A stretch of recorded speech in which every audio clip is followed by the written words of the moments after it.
Welcome to the final chapter of The Mystery of the Northern Lights by Eira Järvinen. The children have come a long way on their journey to find the crystal that connects worlds, but the biggest challenge is yet to come. In this chapter, they will face their final obstacle and put their skills and courage to the test. It's a journey filled with danger and uncertainty, and the secrets they uncover will change their lives forever. Join us for the thrilling conclusion as the children make a promise that will shape their future. The Mystery of the Northern Lights. Eira Järvinen, Owlmanstudio. Chapter 7. Promise.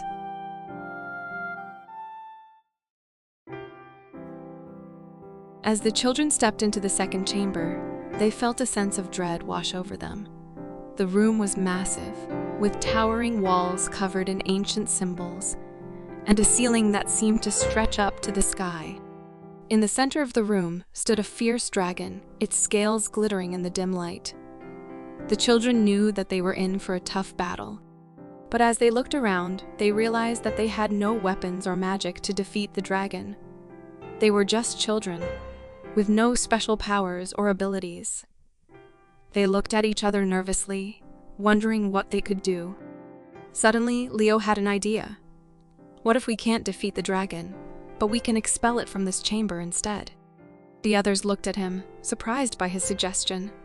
How would we do that? Asked Elsa. We need to use our intelligence and observation skills to find a weakness, said Leo. If we can't defeat the dragon head-on, we have to find another way. The children began to work together, using their intelligence and observation skills to find a way to expel the dragon. They noticed that the dragon seemed to be particularly sensitive to light, flinching every time a beam of sunlight shone on its scales.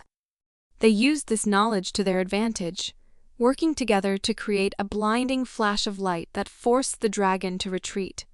The dragon roared in anger and lunged at them, but the children dodged and weaved, continuing to use their skills and teamwork to force the dragon out of the chamber.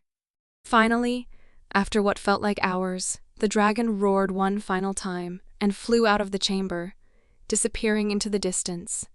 The children breathed a sigh of relief, feeling exhausted but triumphant. They looked around the chamber, which was now quiet and peaceful. The room seemed to be some kind of temple, with no doors or windows, and the ceiling open to the sky. The children gazed up at the stars and the dancing aurora, feeling a sense of wonder and awe.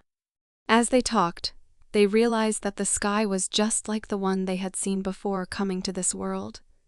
But the crystal they had been searching for was nowhere to be seen. Just as they were discussing what to do next, they heard a whispering voice behind them. They turned to see a beautiful elf standing before them, her eyes sparkling with magic. "Greetings, young adventurers," she said. "I'm the final guardian, and I have been watching your journey. You have shown great bravery and intelligence in your battles, and I'm impressed." The children looked at each other, surprised and a little nervous. "Thank you," said Greth, "but we still haven't found the crystal." The elf nodded. "Yes, the crystal is a powerful object that connects many worlds. It is not something to be taken lightly, but I have come to offer you something else instead." She led the children to the center of the chamber, where a small crystal lay on a pedestal. "This is not the crystal you seek," she said, "but it is a powerful object nonetheless. It has the power to transport you back to your world, if you so choose." The children looked at each other, feeling a mix of excitement and uncertainty. They had come so far on this adventure, and they had learned so much. But they also missed their home and their families. The elf smiled. "Take some time to think about it. And remember, the most important thing is to keep the secrets of this world safe. Promise me that you will not reveal its existence to anyone who might cause harm." The children nodded, feeling a sense of responsibility and respect for this magical world they had stumbled upon.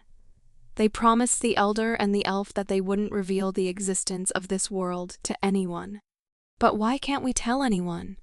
asked Leo, a little disappointed. The crystal is a powerful object, explained the elf. It connects different worlds, and it can only be used by those with pure hearts and strong wills. If the crystal falls into the wrong hands, it could be disastrous. The children nodded, understanding the gravity of the situation.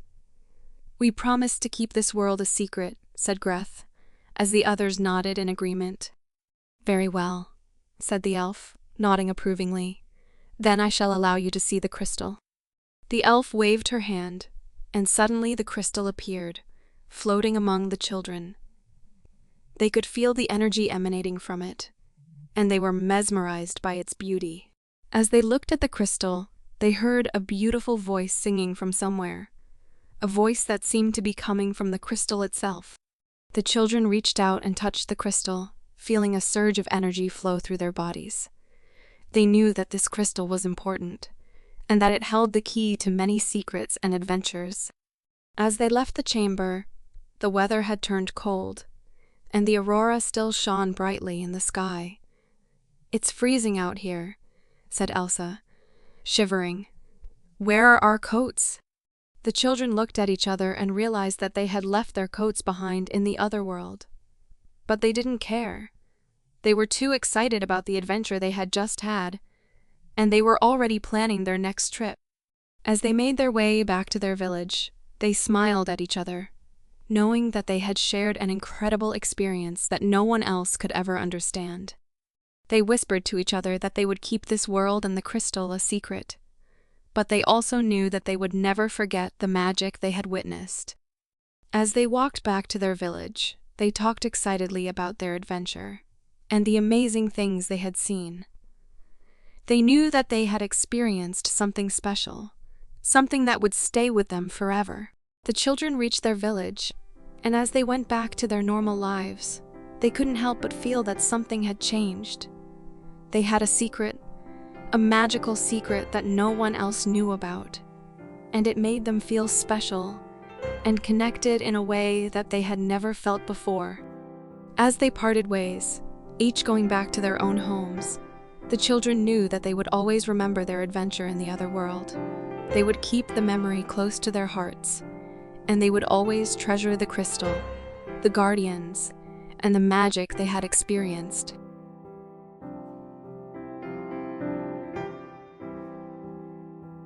Thank you for joining us for the final chapter of The Mystery of the Northern Lights by Eira Järvinen.